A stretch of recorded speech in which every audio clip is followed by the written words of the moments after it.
अच्छा, आपको सबसे पहले तो मैथमेटिकल और स्टैटिस्टिकल नॉलेज के बारे में पता होना चाहिए। ये मैंने आपको बताया। और हैकिंग स्किल्स लाइक आपको प्रोग्रामिंग स्किल्स आनी चाहिए, जो कि डाटा साइंस में ज़्यादातर पाइथन प्रोग्रामिंग यूज़ होती है। इसके अलावा डिफरेंट प्रोग्रामिंग लैंग्वेजेस होती हैं, C#, C++। So there are different type of programming languages. और इसके अलावा ये दोनों चीज़ें तो आपको लाइक मैथमेटिकल नॉलेज आपको बेसिक लेवल का पता होना चाहिए, बेसिक टू इंटरमीडिएट लेवल का पता होना चाहिए। प्रोग्रामिंग स्किल्स आपको इंटरमीडिएट टू एडवांस लेवल तक आनी चाहिए। और जो आपके अपनी फील्ड की एक्सपर्टीज है वो आपको बिल्कुल एडवांस लेवल की होनी चाहिए। लाइक अगर आप सप्लाई चेन से हैं तो आपको सप्लाई चेन की टेक्निक्स का बहुत ज़्यादा डिटेल में पता होना चाहिए। कॉमर्स है तो कॉमर्स की चीज़ों का बहुत ज़्यादा आपको डिटेल में पता होना चाहिए। ठीक है। अगर हम आगे मूव करें तो लाइक कभी आप लोगों ने सोचा हो कि हम लोग 60 सेकंड यानी कि विद इन अ मिनट कितना ज़्यादा डाटा हम लोग जनरेट कर रहे हैं due to social media apps. अगर आप लोग देखें तो अगर हम सिर्फ फेसबुक को ही देख लें तो विद इन अ मिनट तकरीबन more than 2 lakh photos upload हो रही है। कंटेंट जो है वो with in a minute 70,000 hours का जो कंटेंट है वो देखा जाता है नेटफ्लिक्स पे, अगर आप देखें। इसके अलावा अगर आप इंस्टाग्राम पे देखें तो इंस्टाग्राम पे तो बहुत ही ज़्यादा डाटा प्रोसेस होता है ना, वो भले आपका वीडियोस का हो, इमेजेस का हो या वॉइस डाटा हो। तो ये बहुत ज़्यादा डाटा जो है डिफरेंट प्लेटफॉर्म्स पे अगर आप देखें तो विद इन 60 सेकेंड यानी कि विद इन अ मिनट ये डाटा आपका प्रोसेस हो रहा है, जनरेट हो रहा है और सेव हो रहा है, यानी कि आपका डाटा क्रिएशन हो रहा है। तो ऑब्वियसली जब इतना ज़्यादा डाटा आपका क्रिएट हो रहा है तो कहीं पीछे ना पीछे सर्वर्स में, डेटाबेसेस में इनको मैनेज करना पड़ता है। तो जब आप इसको ऑब्वियसली हम लोग तो नहीं, लेकिन गूगल है या फेसबुक वगैरह जो इन वो सर्वर्स पे मैनेज कर रहे हैं, तो वहाँ पे डाटा साइंस की ज़रूरत पड़ती है। तो इन वजूहात की वजह से डाटा साइंस ने एकदम से इमर्ज करना शुरू किया।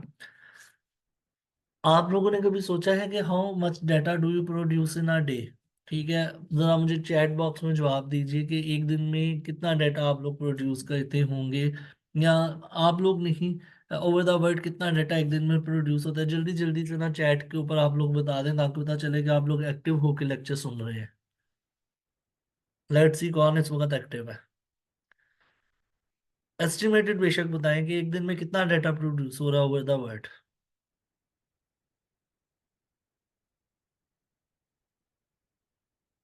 यानी कि इस वक्त कोई भी एक्टिव नहीं है। और इसके अलावा ये जो पता लग रहा है कि किसी इंजीनियर ने जवाब दिया है, ट्रिलियन बाइट्स। अच्छा, ये पहला सेशन है जिसने खुल के बताया कि डाटा ना इतना ज्यादा प्रोड्यूस हो रहा है मिलियंस और बिलियंस में। अदरवाइज पिछले बैच वाले बताते थे 1 GB, 2 GB, 100 GB, इतना बस बता पाते थे। लेकिन ये कोई पहला बैच है जिसने खुल के मिलियन और ट्रिलियन का नाम लिया है। अच्छा, ठीक है, मैं आप लोगों को बताता हूँ कि कितना डाटा एक दिन में ओवर द वर्ल्ड प्रोड्यूस हो रहा है। ठीक है। डेटा के सोर्सेज क्या है? सबसे पहले आप ये देखें, आपका इंटरनेट यूजेस लाइक आपका व्हाट्सएप, आपका फेसबुक, आपका स्काइप, इसके अलावा टिकटॉक, इसके अलावा डिफरेंट सोशल मीडिया एप्स जो है वो आपका डाटा जनरेट कर रही हैं। आपके sensors and IoT devices like आपके IoT devices internet connected devices हैं, आपके स्मार्ट होम्स हैं या आपकी स्मार्ट रेफ्रिजरेटर्स हैं या आपके स्मार्ट वॉशिंग मशीन वगैरह हैं, आपके बिजनेस ऑपरेशंस हैं लाइक बैंकिंग की एप्स वगैरह, आपकी साइंटिफिक रिसर्च है या आपके सोशल मीडिया एंड कम्युनिकेशंस है, multimedia content. So these are the main sources of data. ठीक है, अगर आप देखें तो एक दिन के अंदर over the world 1 exabyte data generate होता है globally on daily basis, and 1 exabyte is equal to 1 billion gigabytes। ठीक है, तो मतलब मैंने आपको बताया ना, कोई पहला बैच था जिसने ट्रिलियन और मिलियंस का नाम लिया था। वैसे पिछले तमाम बैचेस जो थे ना वो 10 GB 15 GB से ऊपर नहीं पहुंच पाते थे। तो अगर आप देखें तो we are producing 1 exabyte data per day, that is equal to 1 billion gigabytes. ठीक है, 1 बिलियन गीगाबाइट्स। तो 1 एक्साबाइट अगर आप ये देखिए यहाँ पे लिखा हुआ है, तो नॉर्मली ये रफ एस्टिमेशन है, बिल्कुल एग्जैक्ट नहीं है। तो यहाँ पे अगर आप देखें तो 1 एक्साबाइट डाटा जो है वो आप लोग पर डे प्रोड्यूस करते हैं, जो कि इक्वल है 1 बिलियन गीगाबाइट्स। अब अगर आप आगे देखें तो 2005 तक, 2005 तक यानी कि शुरू से लेकर 2005 तक जितना भी डाटा जनरेट हुआ था, that was only 100 exabyte data. ठीक है, एंड 100 एक्साबाइट डाटा का मतलब था कि उसके अंदर आप 1 टेराबाइट जो आपका डाटा होता है उसके अंदर आप 500 HD मूवीज को बड़े आराम से फिट कर सकते हैं। एंड 1000 टेराबाइट्स इक्वल होती है 1 पीटाबाइट। ठीक है, 1000 पीटाबाइट्स मिलके 1 एक्साबाइट बनते हैं। यानी कि 2005 तक आपका जितना डाटा था दैट वाज ओनली 100 एक्साबाइट, लेकिन एकदम से 2005 से जैसे ही आपने मूव किया 2010 में, तो ये जो आपका डाटा साइज था बहुत ज़्यादा इंटरनेट यूज़ की वजह से, डिवाइसेस के एकदम से बहुत ज़्यादा यूजेस इंक्रीज हुआ, उसकी वजह से जो आपका 100 एक्साबाइट डाटा जो कि 2005 में था वो इंक्रीज होकर आपका 1200 एक्साबाइट यानी कि 1 जीटाबाइट को क्रॉस कर गया। यानी कि आपका जो डाटा था वो 2005 से 2010 में 12 टाइम्स इंक्रीज हो गया। और 2015 के रफ एस्टिमेट के मुताबिक ये डाटा आपका इंक्रीज हो गया 8000 एक्साबाइट्स हो गया। यानी कि 2005 से अगर आप 2015 10 साल का अगर आप गैप देखें तो आपका डाटा जो है वो 80 टाइम्स इंक्रीज हो गया। So this is the main reason जिसकी वजह से डाटा बहुत ज़्यादा इंक्रीज हुआ। और डाटा के इंक्रीज होने की वजह से डाटा साइंस ने 2015 के बाद इमर्ज करना शुरू किया और डिफरेंट फील्ड्स के अंदर एंटर होना शुरू किया। So what are the 3 factors due to which this data science is emerging? सबसे पहले आपके increasing number of connected devices. अगर आप देखें तो 2010 में बहुत ज़्यादा डिवाइसेस आपकी इंक्रीज हो गई थी। हर बंदे के हाथ में मतलब आप देखें तो मोबाइल फोन्स आ गए, लैपटॉप्स इंक्रीज हो गए, और बहुत ज़्यादा कंप्यूटर यूजर्स वगैरह इंक्रीज हो गया। जो दूसरी रीज़न थी वो थे डिक्रीजिंग इंटरनेट प्राइसेस। अगर आप 2005 तक देखें तो बहुत से जो स्टूडेंट्स हैं वो ऑब्वियसली ज़रा यंग जनरेशन से, लेकिन कुछ अगर आप बैक जनरेशन में देखें तो तब जो था आपने अगर इंटरनेट पे चैटिंग करनी होती थी तो 10 रुपये का गुरु का कार्ड मिलता था, जिसको आप लोग डायल कनेक्शंस के थ्रू हम लोग कनेक्ट करते थे। और उस वक्त नेट बहुत ज़्यादा कॉस्टली था। लेकिन 2005 के बाद, 2007 के बाद आपका इंटरनेट प्राइसेस बहुत ज़्यादा रिड्यूस हुई।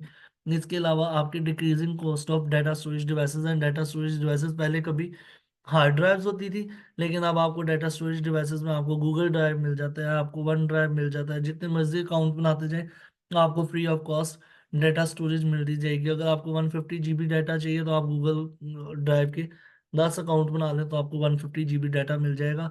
और उसके अंदर आप नेसेसरी और अननेसेसरी डाटा जितना मर्जी जनरेट करके रख लें।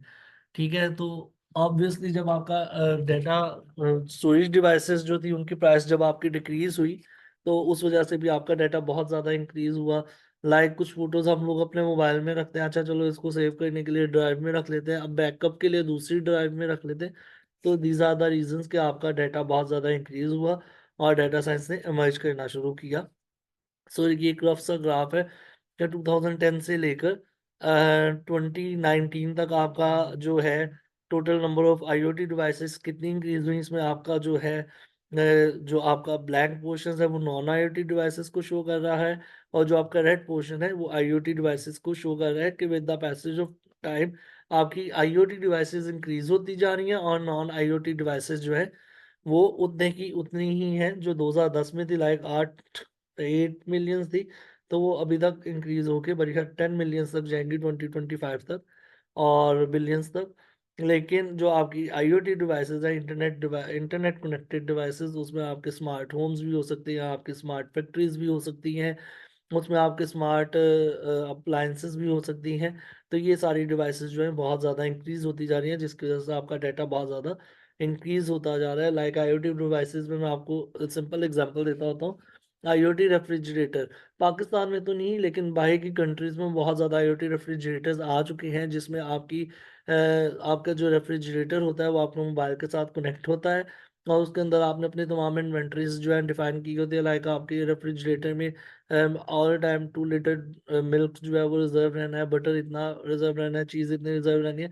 तो जैसे ही वो अपने इन्वेंट्री लेवल से नीचे गिरता है तो ऑटोमेटिकली आपके मोबाइल से ऑर्डर प्लेस होता है किसी भी ई कॉमर्स स्टोर को, और आपके घर पे उन मटेरियल की डिलीवरी हो जाती है, और आप उस मटेरियल को दोबारा रेफ्रिजरेटर के अंदर रिस्टोर कर लेते हैं, तो आपका इन्वेंट्री लेवल जो है वो मेंटेन हो जाता है। ठीक है। उसके बाद आपकी जो अगला मैंने आपको बताया कि आपके हार्ड ड्राइव की प्राइसेस बहुत ज़्यादा डिक्रीज हो गई हैं, और इंटरनेट प्राइसेस जो है वो बहुत ज़्यादा डिक्रीज हो गई हैं। So these are the main reason जिसकी वजह से डाटा साइंस ने बहुत ज़्यादा इमर्ज किया कमेंट्स में। अच्छा, इस क्लास को खत्म होने में अभी स्टूडेंट्स लगेंगे 15 से 20 मिनट, क्योंकि इंट्रोडक्टरी लेवल की क्लास है, तो मैंने इसको इस पेज पे पहुंचाना है ताकि आपको हम लोग डाटा साइंस की तरफ इन हो जाए। ठीक है। तो अब अगर आप आगे देखें तो आपके what are the main sources of data, इनमें आपके डेस्कटॉप, आपके कंप्यूटर्स आ जाते हैं, आपके लैपटॉप्स आ जाते हैं, आपका टेलीफोन का डाटा आ जाता है, आपका मोबाइल का डाटा। मोबाइल का डाटा तो वैसे रिच सोर्स ऑफ डाटा है, इसमें तो आपका व्हाट्सएप का डाटा भी जनरेट हो रहा है, फेसबुक का भी हो रहा है, स्काइप का भी हो रहा है। मसलन हर एप्लीकेशन का डाटा आपके मोबाइल में जनरेट हो रहा है। उसके बाद आपका क्लाउड डिवाइसेस का डाटा आ जाता है, लाइक आपकी गूगल ड्राइव, आपकी वन ड्राइव वगैरह, इन सब का डाटा आ जाता है। आपके स्मार्ट कार्स, ऑटोनोमस कार्स बहुत ज़्यादा आगे इन होती जा रही हैं। इलेक्ट्रिक कार्स आपको पता है कि इन हो गई हैं, तो आपकी कार्स का डाटा आ जाता है। तो डिफरेंट जो डाटा है, these are the data sources. ठीक है। आईओटी डिवाइसेस में मैंने आपको बताया, लाइक आपके आईओटी इनेबल्ड शॉप्स हो सकती हैं, फूड स्टेशन हो सकते हैं, आईओटी इनेबल्ड फैक्ट्रीज हो सकती हैं। ठीक है। डिफरेंट डाटा सेंटर्स हो सकते हैं जिनको आप जो है आपने इंटरनेट कनेक्टेड किया हुआ है, तो वो जो आपका इंटरनेट कनेक्टेड आपकी डिवाइसेस है, उनकी वजह से भी ऑब्वियसली आपका बहुत ज़्यादा डाटा जनरेट हो रहा है। ठीक है। इसके अलावा सोशल मीडिया के बारे में हमने पहले डिस्कस किया है। इसके अलावा अगर आप अदर सोर्सेज में देखें तो आपकी इंश्योरेंस कंपनीज का डाटा है, आपकी ट्रांसपोर्टेशन का डाटा, लाइक आपकी डेवो की कंपनी है, वहाँ पे डेली बेसिस पे डाटा जनरेट हो रहा है कि कितने कस्टमर्स जो है वो किस सिटी में मूव कर रहे हैं। उसके बाद आपका एजुकेशन डाटा है, आपका गवर्नमेंटल डाटा, लाइक आपका सेंसस डाटा हो सकता है, आपका इलेक्शन का डाटा हो सकता है, आपका बैंकिंग एंड फाइनेंस में डिफरेंट बैंक्स का डाटा हो सकता है। मीडिया एंटरटेनमेंट में आपकी वॉइसेज हैं, वीडियोज हैं, इमेजेस हैं, एंड हेल्थ केयर में जो मैंने आपको हॉस्पिटल के डाटा की एग्जाम्पल दी। ठीक है। What are the main applications of data science and machine learning. अगर आप इसमें डिफरेंट एरियाज देखें तो आपकी मेन एप्लीकेशन सबसे पहले आपके सोशल मीडिया में, लाइक रिकमेंडेशन सिस्टम में आप देखते हैं कि आपका जो है, आप किसी भी चीज़ को सर्च आउट करते हैं गूगल पे या फेसबुक पे, तो वो ऑटोमेटिकली आपके डिफरेंट प्लेटफॉर्म से आपको रिकमेंडेशन उसकी देना शुरू कर देते हैं, डिफरेंट स्टोर्स की, उसकी डिफरेंट आइटम्स की। आपकी एड प्लेसमेंट जब आप फेसबुक पे या किसी भी सोशल मीडिया पे या गूगल पे आप एड प्लेस करते हैं, तो उसमें आप रिकमेंडेशन देते हैं एरिया वाइज या प्रोडक्ट वाइज। इसके अलावा आपकी ईमेल फिल्टरिंग आ जाती है, आपकी सेंटिमेंट एनालिसिस बहुत ज़्यादा इस वक्त हॉट फील्ड है। जो इंजीनियरिंग बैकग्राउंड के लोग हैं वो सेंटिमेंट एनालिसिस में अपने आप को आगे प्रोसेस कर सकते हैं। वो आगे अपने आप को जो है सेंटिमेंट एनालिसिस में आप किसी के भी प्रोफाइल को देख के, आप फेसबुक प्रोफाइल को देख के उसके सेंटिमेंट्स का एनालिसिस कर सकते हैं कि अदर ये प्रो पीटीआई है, या पीटीआई के हक में है, या नून लीग के हक में है, या फौज के साथ है, या फौज के मुखालिफ है। तो आप सिंपल उसकी बेस्ड ऑफ ट्विटर्स और बेस्ड ऑफ फेसबुक पोस्ट आप लोग एनालिसिस कर सकते हैं।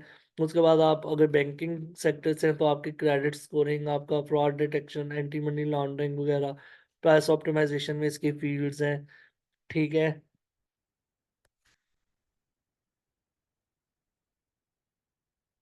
ठीक है। उसके बाद आपका ई कॉमर्स में आपके रिकमेंडेशन सिस्टम दोबारा आ जाती है, आपकी अप सेलिंग, क्रॉस सेलिंग, आपकी बिजनेस फोरकास्टिंग बहुत ज़्यादा, बिजनेस फोरकास्टिंग में इसकी बहुत ज़्यादा एप्लीकेशंस है। लाइक आप अगर कोई स्टोर रन कर रहे हैं तो आपके पास डेली की सेल्स एंड परचेज का डाटा है, तो आप उससे अपना अगली सेल्स एंड परचेज को फोरकास्ट कर सकते हैं। उसके बाद आपकी जो अगली एप्लीकेशन है वो आपके सर्च इंजन में आ जाती है, वो मैंने आपको पहले भी बताया गूगल वगैरह में। इसके अलावा ट्रैवल में, लाइक आप फ्लाइट डिले प्रिडिक्शन कर सकते हैं, वेस्ट रूट की सिलेक्शन कर सकते हैं, डायनामिक प्राइसिंग कर सकते हैं, like if you are working at डेवो, और डेवो में आपका जो है वो डिफरेंट, आपके पास जो कस्टमर्स हैं वो डिफरेंट रूट्स पे जा रहे हैं, तो उनकी बेसिस पे आप अपने अगले दिन की प्लानिंग कर सकते हैं। हेल्थ केयर में है इसकी एप्लीकेशंस। इसके अलावा ऑटोमेशन में, सेल्फ ड्राइविंग कार्स वगैरह में इसकी एप्लीकेशन है। क्रेडिट एंड इंश्योरेंस वगैरह में इसकी मेन एप्लीकेशंस है। ठीक है। अब अगर हम आगे मूव करें तो skills what do you need to become a data science ये हम डिस्कस कर चुके हैं। अब आगे आप अगर डेटा की तरफ मूव करें, what is data? So data refers to a collection of facts. आपका जो डेटा है उसमें आपके डिफरेंट फैक्ट्स हो सकते हैं, डिफरेंट स्टैटिस्टिक्स हो सकती हैं, मेजरमेंट्स हो सकती हैं, ऑब्जर्वेशन हो सकती हैं, या कोई किसी भी टाइप की इंफॉर्मेशन हो सकती है जो कि किसी भी जगह से कलेक्ट की गई हो या रिकॉर्ड की गई हो, और उसको आपने रिप्रेजेंट किया हो स्ट्रक्चर्ड फॉर्मेट में और अनस्ट्रक्चर्ड फॉर्मेट में। ये चीज़ें बहुत ज़्यादा इंपॉर्टेंट है। इन वर्ड्स को आप बहुत ज़्यादा गौर से सुने और इनके ऊपर गौर करें कि जो आपका डाटा है वो फैक्ट्स भी हो सकते हैं, स्टैटिस्टिकल पैरामीटर्स भी हो सकते हैं, मेजरमेंट्स भी हो सकती हैं, डिफरेंट ऑब्जर्वेशंस और इंफॉर्मेशंस भी हो सकती हैं जो कि कलेक्ट की गई हो या डिफरेंट जगहों से रिकॉर्ड की गई हो और उनको आपने रिप्रेजेंट किया हो आइदर स्ट्रक्चर्ड और अनस्ट्रक्चर्ड फॉर्मेट में। So it is the raw material use for analysis और डिसीजन मेकिंग और फॉर एक्शनेबल इंफॉर्मेशन।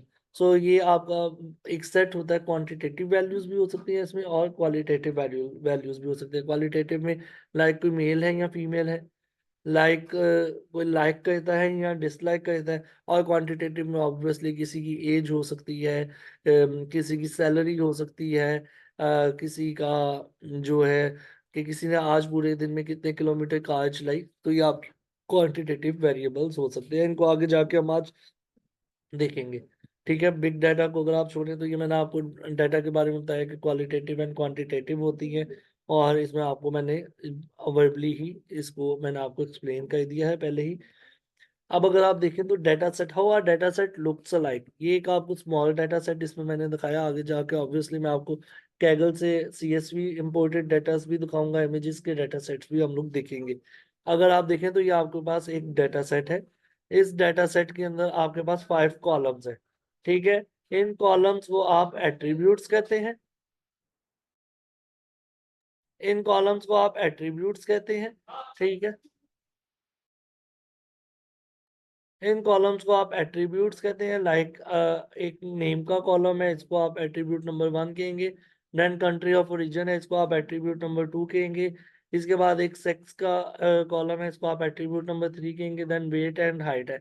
अगर आप इन 3 एट्रीब्यूट्स को देखें तो ये तीनों एट्रीब्यूट्स या ये तीनों कॉलम्स जो हैं ये आपके क्वांटिटेटिव है, सॉरी क्वालिटेटिव है। ठीक है, ये आपकी क्वालिटी को बता रहा है, इधर मेल है या फीमेल है, ये आपके नेम को बता रहा है, और किसी हद तक कंट्री भी आपकी क्वालिटी को बताएगी। लेकिन यहाँ पे आपकी क्वांटिटीज आ जाएंगी तो ये आपके क्वालिटेटिव वेरिएबल्स है। ठीक है, अब एक ही डेटा सेट में आपके पास डिफरेंट प्रॉब्लम्स भी आ सकती हैं, जिसमें आपके पास मिसिंग वैल्यू हो सकती है, लाइक नॉट एप्लीकेबल आ गया। आपके पास आउटलायर्स हो सकते हैं। आउटलायर्स कुछ इस तरह होंगे कि सबने अपना वेट जो है, अगर आप देखें तो सबका वेट 65 से लेकर 80 kg तक है, लेकिन एक पर्सन क्वेश्चनर फिल करते हुए अपना वेट जो है वो 280 kg लिख देता, तो ऑब्वियसली 280 kg वेट जो है वो इम्पॉसिबल है, तो वो आउटलायर्स में चला जाएगी वो वाली वैल्यू। कोई अपनी हाइट जो है वो हाइट लिखते वक्त वो अपनी 550 सेंटीमीटर लिख देता, तो obviously that is also impossible, तो वो भी आपकी आउटलायर में जाएगी। सो आप अगर डेटा सेट को देखें तो आपको मैंने बताया है कि जो आपके कॉलम्स होते हैं उसको हम डेटा साइंस की लैंग्वेज में डेटा एट्रीब्यूट्स कहते हैं, और जो आपकी रोज होती हैं उनको हम डेटा साइंस की लैंग्वेज में डेटा एंट्रीज कहते हैं। सो डेटा एंट्रीज, रोज को आप डेटा एंट्रीज कहते हैं और कॉलम्स को आप डेटा एट्रीब्यूट्स कहते हैं। ये दो टेक्निकल टर्म्स आपने याद रखनी है। ठीक है, उसके बाद आपके डिफरेंट टाइप्स ऑफ डाटा क्या हो सकता है, लाइक अगर आप बायोलॉजिकल बैकग्राउंड से हैं, तो आपका सिक्वेंसिंग का डाटा हो सकता है। सिक्वेंसिंग के डाटा सेट में अगर आप देखें तो ये जो आपके जितना भी ब्लैक पॉइंट्स हैं ये सब आपके रियल पॉइंट्स हैं, लेकिन कुछ पॉइंट्स जो है वो बहुत ज़्यादा दूर हैं, तो ये आपके रिप्रेजेंट करेंगे आउटलायर्स को, यानी कि वो इस डाटा का पार्ट नहीं है, और वो मतलब रॉन्ग वैल्यूज रिकॉर्डेड है या इस जीन का हिस्सा नहीं है, तो इसको आप आउटलायर्स कहेंगे, क्योंकि ये इस क्लस्टर के अंदर फॉल नहीं कर रहे। जब एक डाटा पॉइंट्स आपके क्लस्टर के अंदर फॉल नहीं कर रहे होते, आउट ऑफ क्लस्टर फॉल कर रहे होते हैं, एट डिस्टेंस फॉल कर रहे होते हैं, तो उसको आप आउटलायर्स कहते हैं। ठीक है, सेंसस का डाटा, लाइक किसी भी सेंसस का डाटा हो सकता है जिसमें अगर आप देखें तो age wise male and female का डाटा रिप्रेजेंट किया गया हुआ है, उनकी पॉपुलेशन रिप्रेजेंट की हुई है। उसके बाद जो सबसे कॉम्प्लेक्स फॉर्म ऑफ डाटा होता है वो आपका इमेज और वीडियो का डाटा होता है। अगर आप ब्लैक एंड व्हाइट इमेजेस को देखें तो उसमें आपके पास पिक्सल्स की वैल्यू सिर्फ 0 एंड 1 की फॉर्म्स में होते हैं, लेकिन अगर आप कलर्ड फॉर्म में इमेजेस को देखें तो उसमें आपके पास 3 लेयर्स होती हैं, रेड, ग्रीन एंड ब्लू।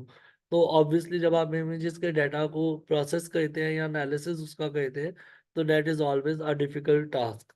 ठीक है, उसके बाद अगर आप देखें तो data is important but at secondary level. ठीक है, फर्स्ट ऑफ ऑल आपको पता होना चाहिए कि आपकी प्रॉब्लम स्टेटमेंट क्या है, या आप जो प्रोजेक्ट करना जा रहे हैं उसका क्वेश्चन क्या, लाइक आप इमेज बेस्ड क्लासिफिकेशन ही करने जा रहे हैं। तो अगर आपको यही नहीं पता होगा, आपने इमेज बेस्ड क्लासिफिकेशन रिसाइकलेबल और नॉन रिसाइकलेबल लेवल पे करनी है या मटेरियल लेवल पे करनी है। अगर तो कोई आपको कहता है कि जस्ट आपने क्लासिफिकेशन करनी है रिसाइकलेबल और नॉन रिसाइकलेबल वेस्ट की, तो फिर आप जो डाटा सेट उठाएंगे उसमें सिर्फ रिसाइकल